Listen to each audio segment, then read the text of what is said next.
All right. So is it, I have to say, I'm not trying to be like, what do we call it, like, or anything, but is it like easier for a female to like be a professional drummer or say if it's easier to be a female musician as a male musician? Yeah, like do you have more I don't know. How does it feel as a male musician? I'm sorry. Yeah, I know what you mean. I just do jokes. But I actually really don't know how it feels to be a male musician. So I just can say I don't feel different. I don't see the male or female in front of the word drummer or musician, because actually that doesn't matter at all. And I see it like that, and I think my whole life I thought just I'm being a drummer. This whole female thing came up because people asked me about that, and I never made my own thoughts about it before. So I would say, doesn't matter. Don't think about that. If you're female or male or whatever, just play drums or any instrument and enjoy it as much as you can, and you will be successful at some point. That's the most important thing. Thank you. Yeah. I will definitely do that.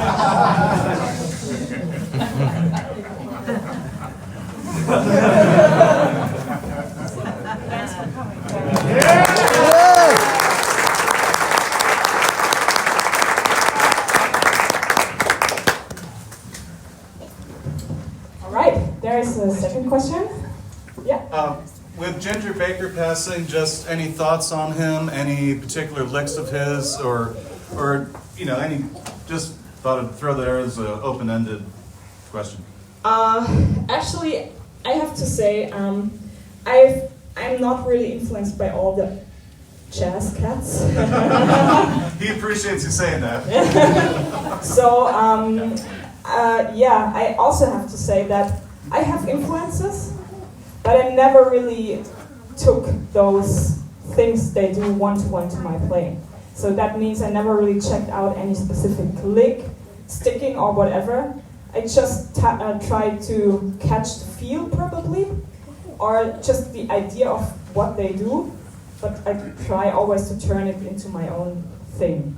So this is why I cannot really give an answer to that, but I appreciate him a lot, and unfortunately, yeah, he passed away, so yeah, that's it. Right, yeah. What was the last song you did, and did you write it? Yes, the last song I've played is called Wild Boy, and I wrote this track, yeah. I wrote all the songs I played, and this is the new version of Wild Boy. Those of you who probably know me from my internet thing,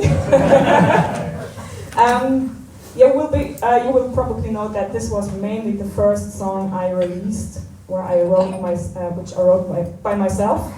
But this is a new version of it, played by my band, so we re-recorded that in a better version to my ears. Cool? Alright. Yeah. So I think every drummer's dream is to have their offhand be as dexterous as their good hand or their dominant hand. I'm a lefty, that's why I'm doing this. Okay. And I'm just wondering, what are some of the things that you do to get some of that speed and control out of your offhand? Good question. So my weaker hand is definitely the left hand, and I was focusing a lot on my ghost notes. That helped me a lot to get kind of a little bit, independence with the left hand, and also the control dynamically and timing-wise. So I can tell you some exercises if you like to study along that, because there are some really good exercises actually. So do you know about moving accents? Have you heard about that? Moving accent system? No? Alright, so that's totally easy. So imagine 4 16th notes, okay? This is just an example. You can do it with triplets, any other subdivision as well. But let's do it with 16th notes. Now you can play each 4 strokes in the same dynamic level, like. Then you have 4 strokes, which is nice. but you cannot really play a rhythmical melody if you just keep that dynamic. Each groove will sound like that. Nice feel, but not musical at all. But when you go deeper into stuff like that, then the next step would be dynamics. So, and that's what the moving accents are about. You just play one stroke, which is a loud stroke, and all the others keep quiet.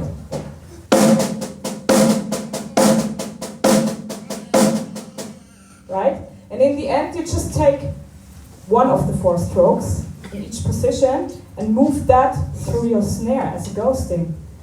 I'll do that while keeping the backbeat on 2 and 4. I add the ghost notes as moving accents. Means 1 E N, 2 E N, 3 E N, 4 E N, 1 E N, 2 E N, 3 E N, 4 E N, 1 E N, 2 E N. So this is what I do with the snare. I move the ghost notes, but keep the snare on 2 and 4.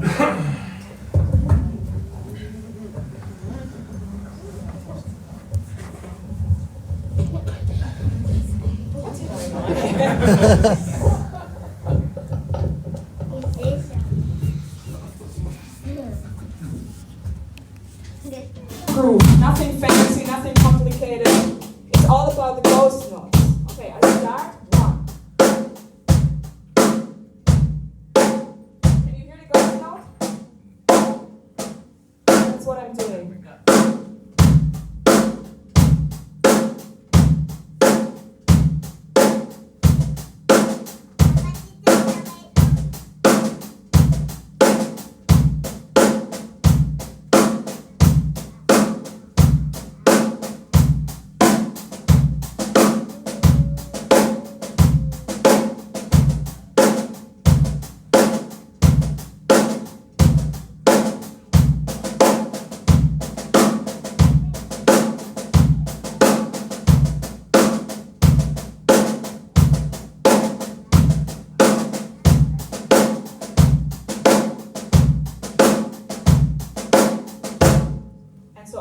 So you go with that, and if you feel comfortable, especially on positions like this, where you have the ghost note and the accent right after each other, this is the most hardest thing to work out.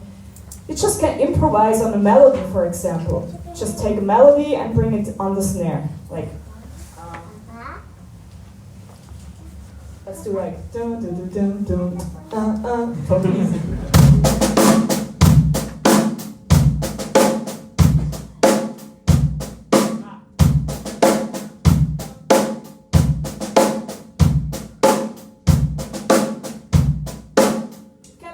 Any melody, right? This is more like the free part, like improvise on melodies in the ghost notes. But if you are into reading, you also can just take like a New Breed reading chart. New Breed? Yeah. The book? Yeah. Or any other reading chart in 16th notes and read all the notes as ghostings. That's just then you combine the moving accent things when you do that. And this is how I worked it out. It seems really simple, and it is in the beginning simple, but when you start doing stuff like that, as your hi-hat, or then it gets more like fancy, because then you have right hand, left hand independence workouts, right? And just keep the ghostings quiet. That's also a thing you should take the tension off when you play ghostings. I love playing ghost notes, but when I play them too loud, it gets annoying. Like this groove I've played in the last track is like.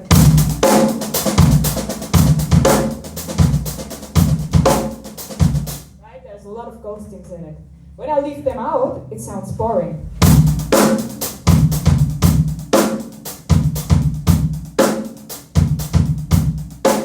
It's okay, but. There's something going on with the speakers, huh? Okay. I'm not sure. Or is it something outside? Ah, it's something outside. Right. I thought that the kick is showing up here. All right. Yeah. So when you leave it out, it's kind of a bit boring. when I bring the ghostings back in, it's just like a little spice to my groove, right? But when I play them too loud, then the groove sounds totally busy and full, as I would play like each possible note, what I'm doing actually. So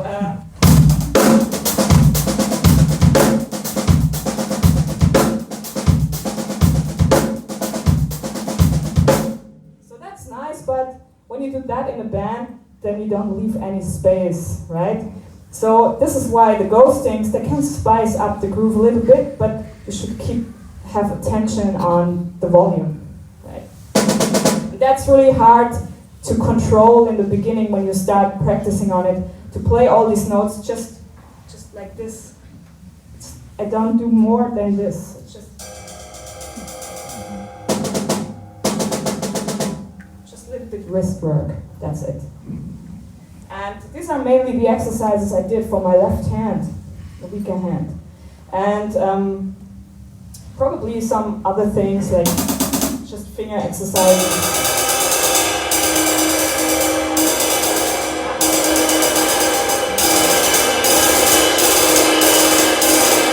Stuff like this. Yeah. Cool for you?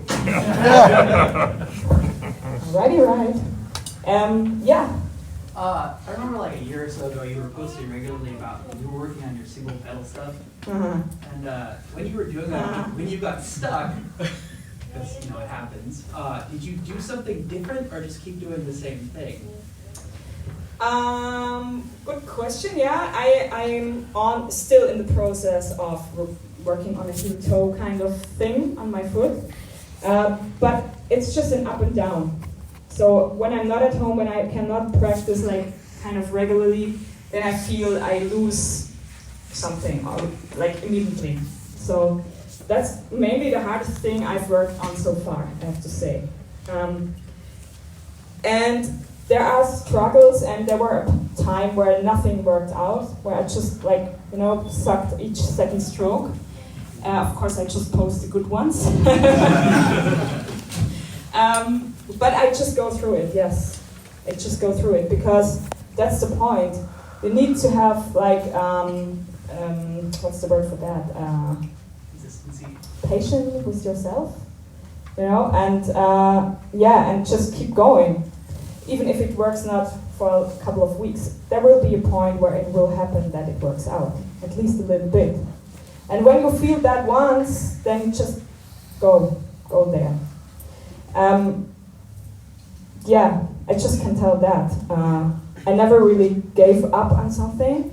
This is also at the same time what motivates me to practice. When I feel I cannot play something well or at all, then I get this fire. I want to play that stuff on some point, and that keeps me going to go through it. All right. You did really well air drumming at the first time. Yeah, I noticed that you're really creative with your fills. I was wondering if you have like any exercises or concepts that you think about when you're playing fills, like longer fills and stuff like that, linear stuff. My fill concept, that's a good thing. I love talking about my fill concept. Yes, so I have to say, I started playing fills just probably 6 years ago. Before I hated that because I was not able to play fills like in a creative way. I just had like 2 fills or something, and I hated it. So I got into this 3, 5, and 7 world, like just grouping wise, not like septuplets or quintuplets, so groupings. Do you know what groupings means? A group of notes accenting each third stroke, each fifth. That means a group of 5 or 3. And so I started with that kind of stuff, and that kept me going, and I found that really interesting. And at some point, I realized a couple of things in my fills, and I created for myself a routine in working out fills. Let me give you an insight to that. So first of all, my approach to fills is not rudimental. So the most of you probably start doing like a rudiment, just translate that to the drums, and just orchestrate in different directions. But For me, it's mainly groupings. So I think in group of 5, 3, 4, 6, 7, 8, whatever. Of course, I have stickings for that, and these stickings are what you use for rudiments. But it's just the opposite way to work it out. So when I think about a group of 4, then I think about stuff like this, or a paradiddle. But for me, I don't think about now I do a paradiddle. I think now I play a group of 4, right? And I do a group of 3.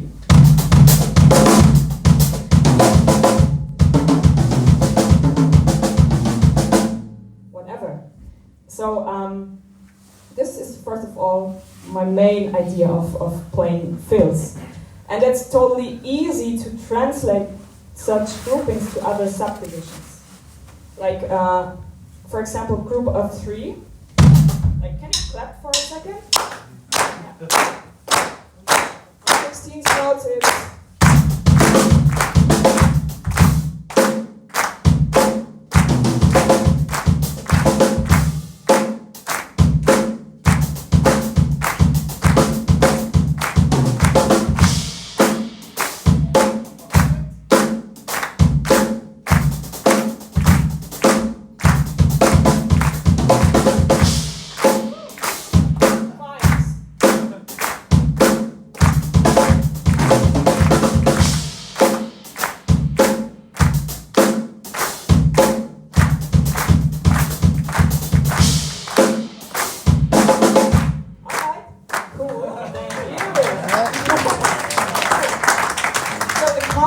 Is just the sticking of 3, kick, right, left, and I just try to play them those over different subdivisions, like 5 quintuplets,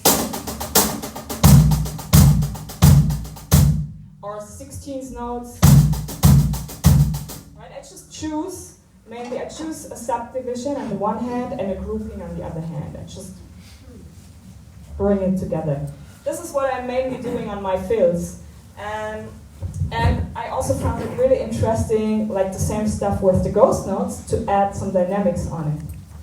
Because that makes it way more musical. So that's a lot of work to do, because when you think about just one grouping on one subdivision, to make that fit, it takes a while, right? Then you have several positions or permutations where you can start.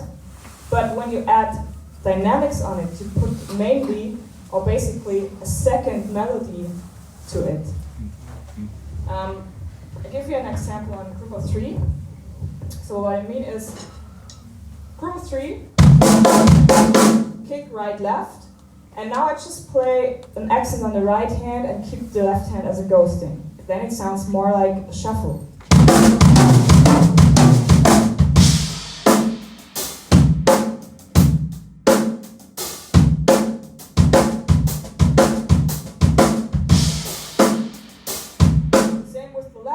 And then I keep the right hand quiet.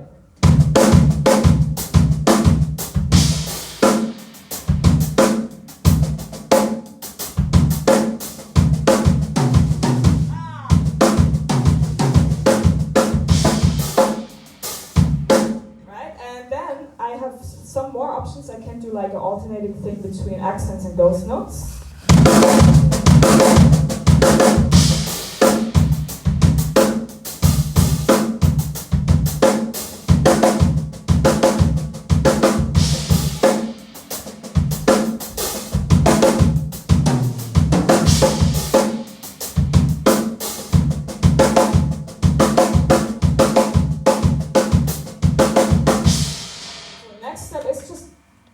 Play like random accents on it.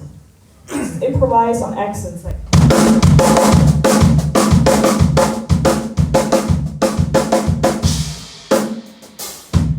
Right? And the second step to that is orchestration. So I do a couple of exercises or just examples while keeping the same sticking. I don't change anything. I just do like improvisation on the on the accent notes and orchestration.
when you just orchestrate stuff and put accents on it.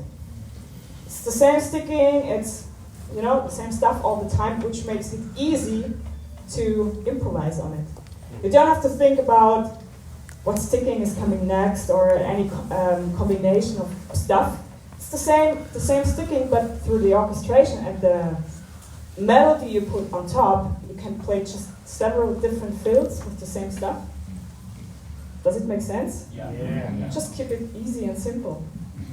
And the question is about longer fills. So, yeah. Because with that approach, like using groupings, you always go over the bar line. That's the thing with groupings. You never stay within a bar. Just when you stop, you can stop the grouping after one bar, and then, of course, it's a one bar fill, right? But usually, the pattern, like a group of 3, runs over 3 bars. A group of 5 runs over 5 bars until you land on the 1 again, where you started. So it's an over the bar line thing. And when you practice that, you definitely should use a metronome. And also, what's really helpful is counting out loud the time. Just counting. Okay, we do an example together before I play. All right, so we just count 1, 2, 3, 4, and we clap a group of 3. All right? So the group of 3 is, and we count 3 bars. We just keep going 3 bars. We don't repeat it on a 1 bar thing, okay? 3 bars, just a group of 3. Okay, 1, 2, 3, 4. 1, 2, 3, 4. 1, 2, 3, 4. 1, 2, 3, 4. And here we are. Okay, let's do that again. 1, 2, 3, 4.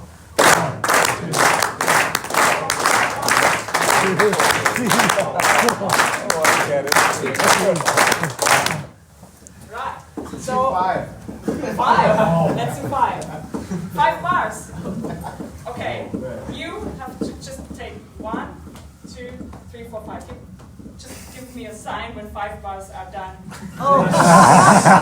Every time when we come back to the 1, you do just 1, 2. Right? Thank you. Okay, let's do that. A group of 5 is 1, 2, 3, 4. So we count 1, 2, 3, 4, 5. 1, 2, 3, 4.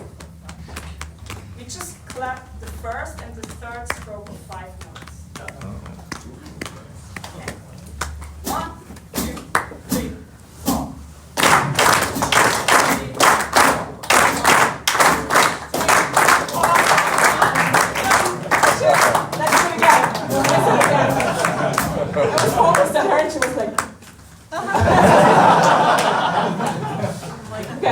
1, 2, 3, 4. 1, 2, 3, 4.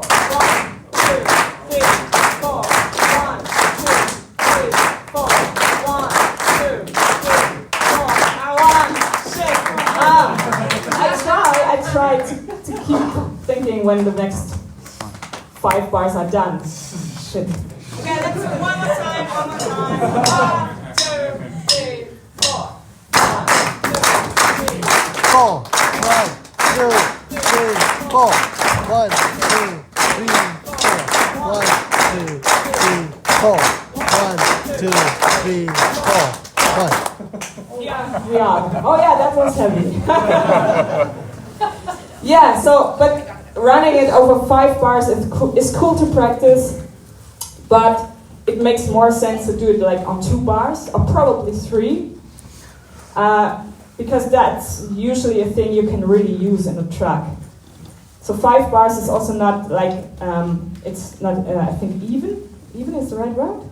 It's an odd number. So when you just keep like straight numbers, then it fits more to mostly all songs. Right, so that's what I did, counting while playing the groupings and several stickings and so on. And the next step is, or my thought behind the fills is also just be free. I mentioned it, I guess it was the first or second question already, that I never really checked out other drummers what they do for their fills and grooves, like in detail. And my goal is to be completely free. That means I never know what happens in my fills. I just feel it and I just play what comes out in that second. That also means I don't have a prepared combination of stickings like a paradiddle and then followed by a six-stroke roll or whatever. I don't have that. So I practiced separately on groupings, like just on 3, just on 5, and so on. And the next step was to combine them. And when you do that, you need to know where you land and where the 1 is. And the problem is I never know where I end. I don't know if I end with the right hand or the left hand or the kick. This is the case when you do it like that. But I trained to feel it before where it lands. But sometimes you probably see that I do stuff like, or it's just like, this is a fast reaction when I feel, okay, here I have to stop my sticking because I don't know if I can finish it or not. So here I have to stop my sticking and then I just go out. This is how I practiced it, and I practiced it mainly counting out loud and doing the combinations, like 1, 2, 3, 4, 1, 2, 3, 4, 1,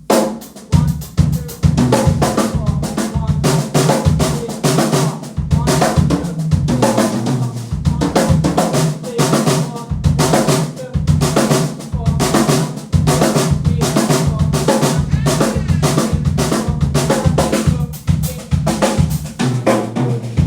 4,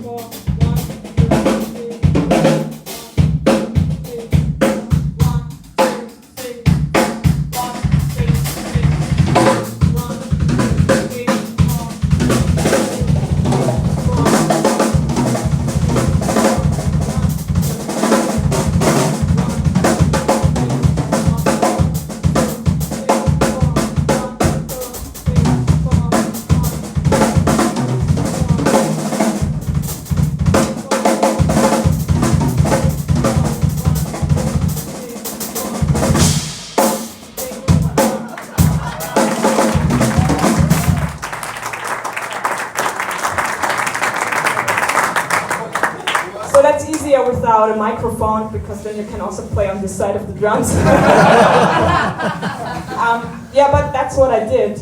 Like just counting, along the metronome, just to make sure that you don't do like 1, 2, 3, 4, 1, 2. That happens. You play along what you play, or you count along what you play.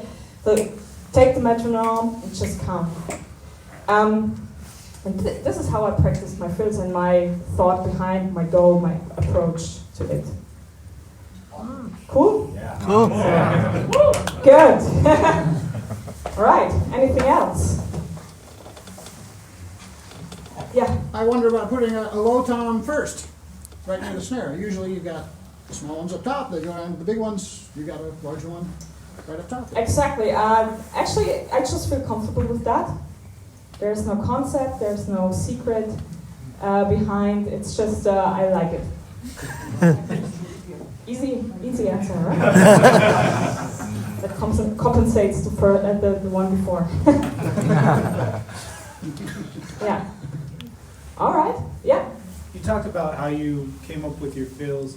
How do you come up with those grooves that you play? Any particular group? Just all of them with the cool ghost notes. Do you base it on the music you're playing, or do you have like a pocket full of grooves that you just go to? So my approach on ghost notes is mainly to catch melodies out of the song and just add the ghost notes to the melodies. So probably the guitar is playing, like on this one song I've played, Wild Boy, is and this is why I play. I play along the guitar here mainly. In other songs, when I play regular concerts, for example, I often play along the vocals. I take them the main melody actually and just add ghost notes to it. And I feel that this really like brings the music, or no, that's a wrong word, really, yeah, Chinglish. I'm just looking for the right word, but can't find it. Shit. So yeah, it connects. Connect is the word I'm looking for. I found that this connects the music and the musicians on stage the most. When you do like, when you catch melodies here out of the bass line, out of the keyboard line, out of the vocals, and just try to bring them together here in the drums, then it connects everything and makes it really like sounding like a unit. You know, this is also it's a good thing to talk about that for a second, because a lot of drummers, they take fills or grooves out of a song they learned at some point, or a cool thing you heard from another drummer playing on a record. You learn that, you'll be able to play it, and then you just play it in your band. And a specific song or any song doesn't matter, but it does not really fit to what actually happens. It's just a lick, right? And in the song, you originally heard that probably. Have you listened to what the other instruments are doing? Or just listen to what the drums are doing? Right? We are always focused on the drummer's side. Also in concerts, you think, oh, that was an awesome fill, awesome groove. And you totally ignore what happens on the other side of the stage. And usually, a good musician listens to what happens live on stage, or when you play with other musicians in general. And this is what the connection makes, and the difference to a good band, which sounds like a unit, and the band which just everyone does his own stuff. Right? This is my thought behind. And yeah. Does that answer your question? Yeah? All right. Cool. Yeah. You have some warm-ups you post on Instagram, and I was curious how you come up with those, if you have a set amount you try to do every month, or where those came from. And my warm-ups, which I post, are mainly things I'm practicing on by myself. It's nothing where I don't sit at home and just think, oh, what can I do? Post next and just create something. It's more mainly when I am more by myself in a practice mood, I post more warm-ups. It's not a regular thing. You'll probably realize that I post each second week or whatever. I post more warm-ups one after each other when I'm personally in a practice mood, because then I come up with ideas, I practice it by myself, and then I share it. It's what happens in the moment. It's fresh. It's nothing prepared or whatever. Yeah, and like I said, that stuff I practice by myself. I share a lot of those like subdivision things. Yeah. Right? For example, just where you play, these transition things. Like just do like, for example, 16th notes, group of 3 on top, and then you switch to the next subdivision, quintuplets. It's 4 and 5 in a row, and you keep going with the group of 3. Like,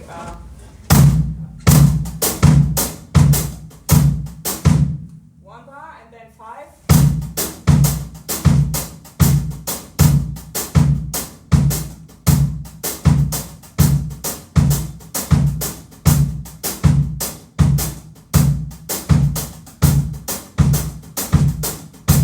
Sounds a little bit like I just would speed up and slow down, right?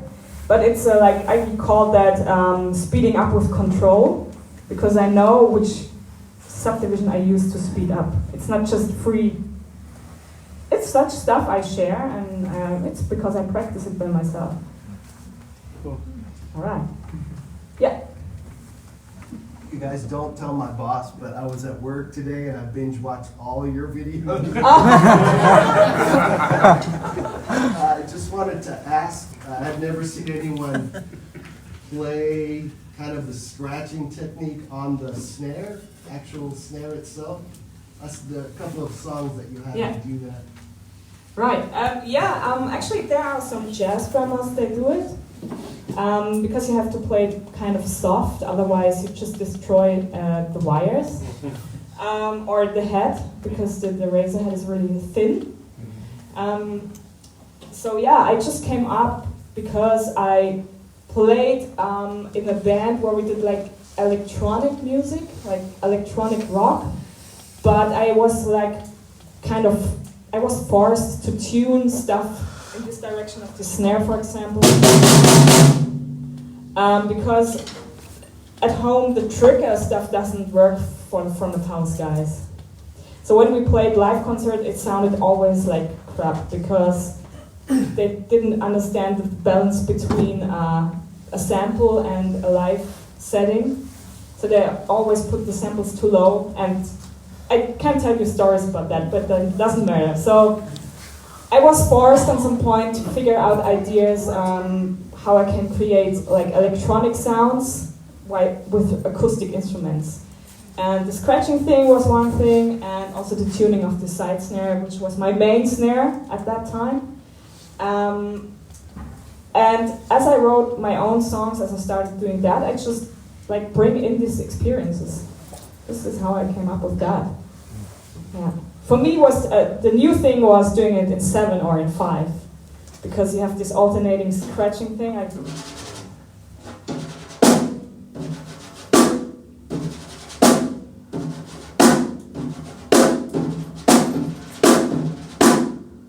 So, and you need to get a little bit kind of a feel for the wires, that you not put your stick between the wires, because then you don't get any sound out of it. So it needs a bit of practice, but it's not that hard to do actually. It's just fancy. All right, yeah. Do you play any other instruments? I do play a little bit keyboards to compose. I mainly compose on keyboards and with guitar. Yeah, but not good enough to play on stage. Yeah. So, when you're writing songs, how do you start writing a melody? When I write songs, then I have two concepts. I start from the drums, or I start with the keyboards. And when I start from the drums, I have a different composition as when I start from the keyboards. So, for example, the third song, I think it was like Synergy. I started with the writing process started on the drums, and this is also why this track, I would say, is mainly focused on drums, and the rest of the instruments just played around that to support the drums. And the first one, like a Mister, the first track I've played, where I just played groove, basically. This track started on the keyboards. So when I start and with harmonies, then it's more like I just play grooves and figure out where I can do a little bit spicing it up, so to say. And when I start on the drums, the whole track is more like tricky to play. Different composition. And I try to balance it. So for the new record, we have a new record coming up. It's a good balance between fancy drumming and just keeping time and pocket. Yeah. Yeah. So when you are practicing or working in music and you are stuck creatively, what are the exercises that you do to get yourself unblocked and perhaps get into that creative mode that sometimes is very hard to get to? Yeah, I never really had a problem or made any thoughts to go into creative mode, because I have to just stop on some point and keep focusing to practice on one thing, because I get really creative when I start practicing, and I write everything down. That helps to just forget it for a second then. I practice something and I get a new idea, even if I'm not able to play something yet, then I write it down, like chart-wise, and I write the notation down, and then I can just relax and keep back focusing on what I'm actually practicing. But when I practice something, I always try to see the full picture, not only the piece I'm practicing on. Means, for example, when I play, I take again the group of 3. When you practice that, just that.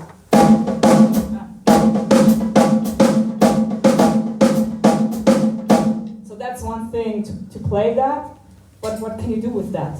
This is where the creative part starts, right? And I usually think in grooves and fills. That's it, what we need, right? So try to create a groove with a group of 3. Then you have options, because a groove is based on kick, snare, hi-hat. So you can play the group of 3 and the hi-hat.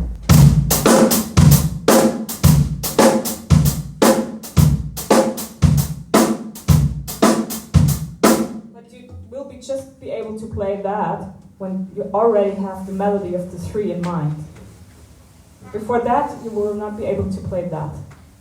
And this is why it's important to do the stuff like really basic somewhere on a pad or whatever, just to internalize the main thing, the melody. I always say melody because in my mind I work with a lot of melodies.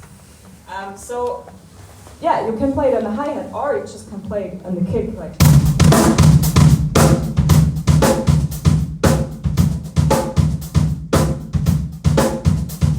Doubling it.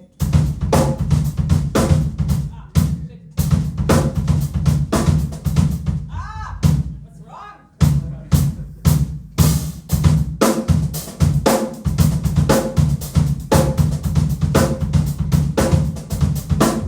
I cannot repeat it. What's wrong here?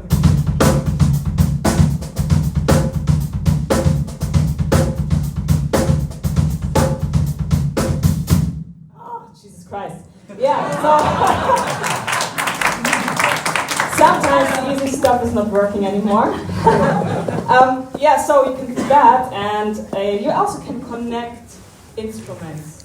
So I just kept the time with these 2 and played the 3 with the kick, but I also can connect it, like.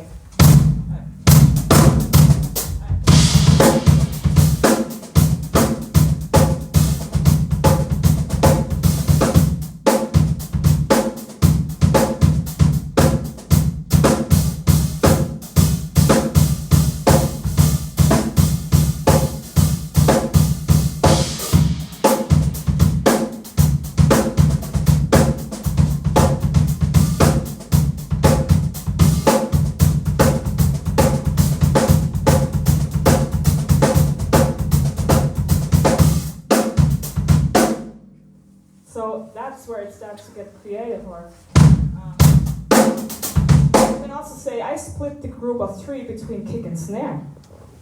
Then you create a complete different groove vibe. Like, can you just clap the group of 3 for me? Like,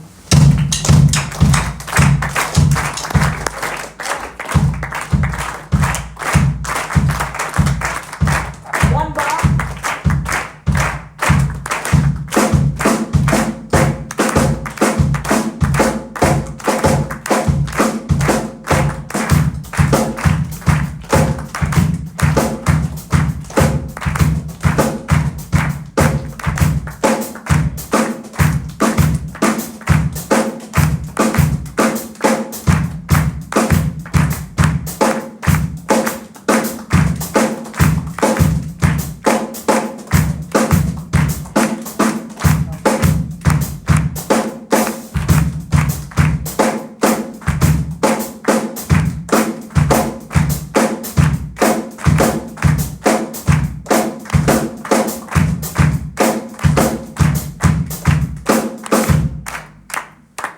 So it's just, alternating kick and snare in a group of 3. And you get different kind of grooves out of it, which sound probably oddly, like odd meter stuff, but it's not. It's just 4/4, and you create something special out of it.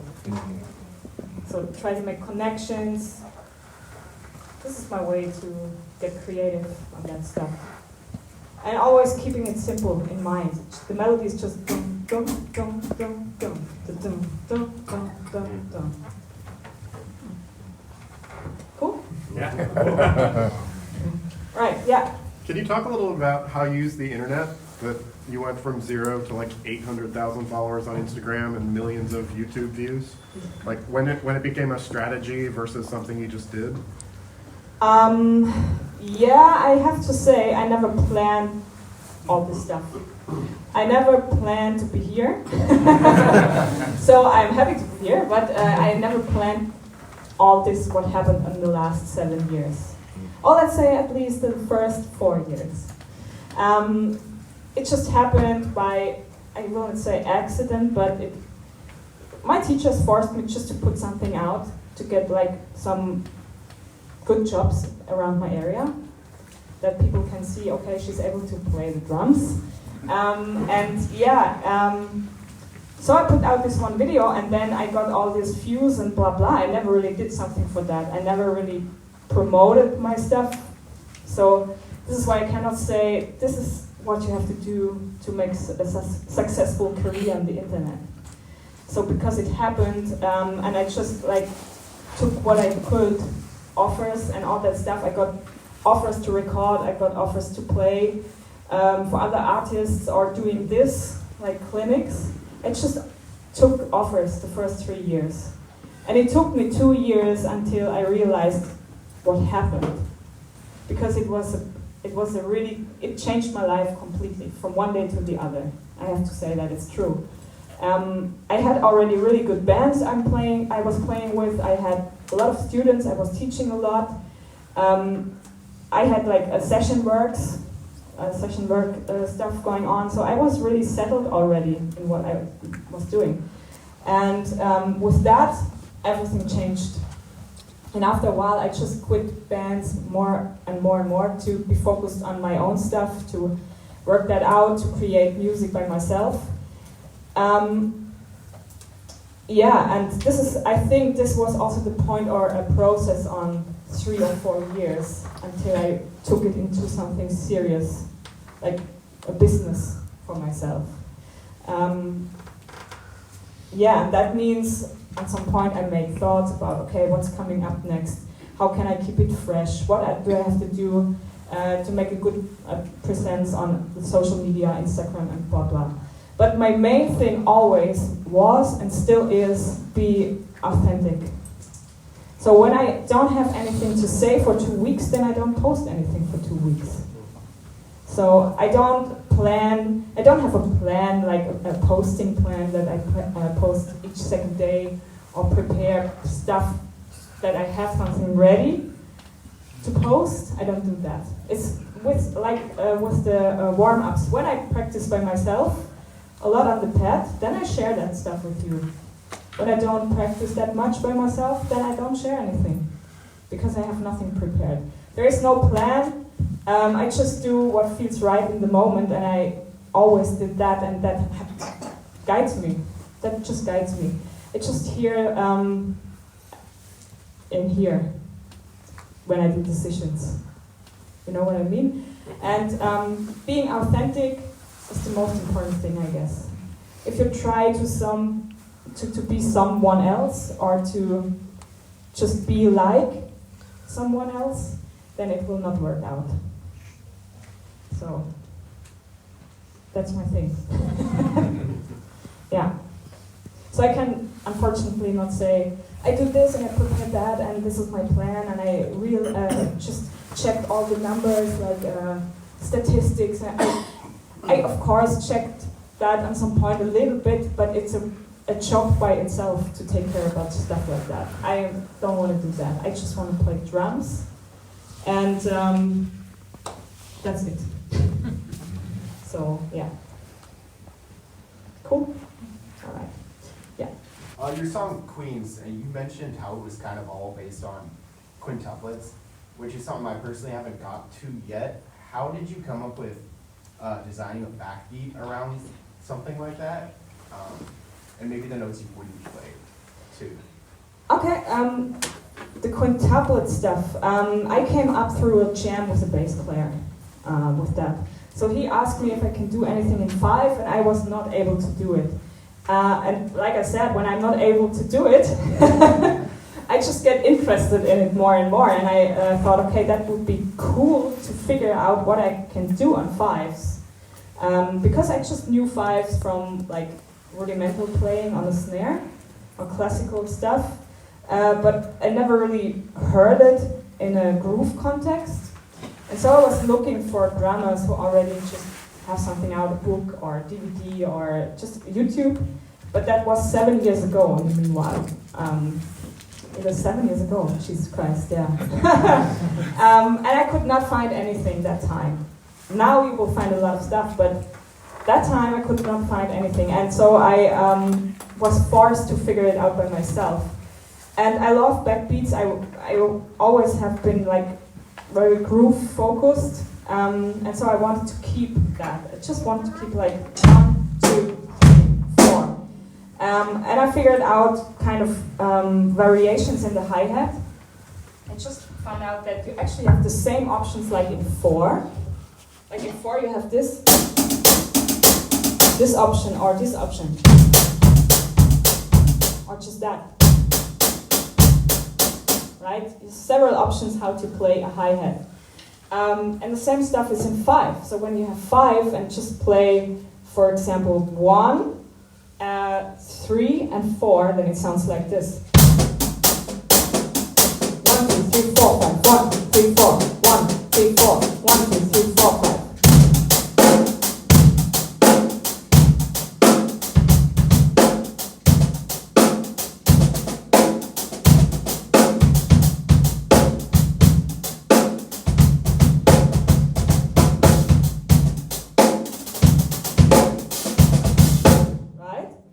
Then you also can just play 1, 3, and 5. That's one of the famous things, like 1, 2, 3, 4, 5, 1, 2, 3, 4, 5, 1, 2, 3,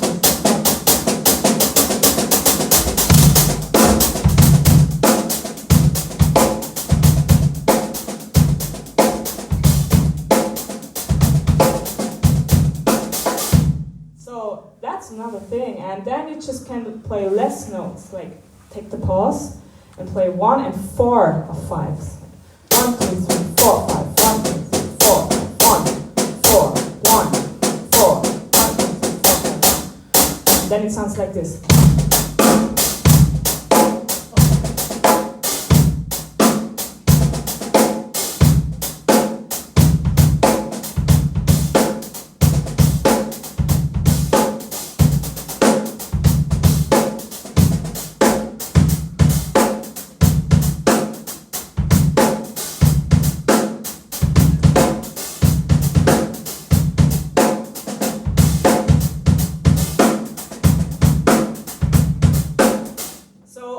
More space between, and this is why you can combine such stuff, for example, also with triplets.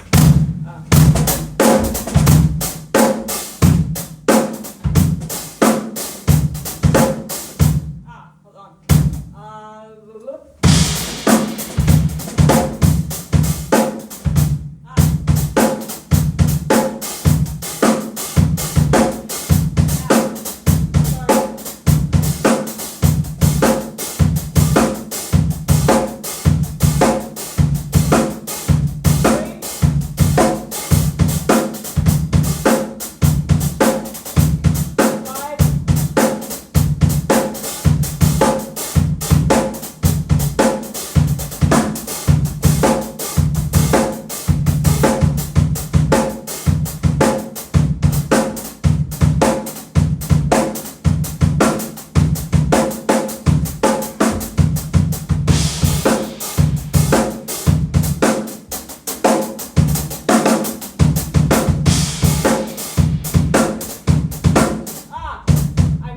Into 4, I guess.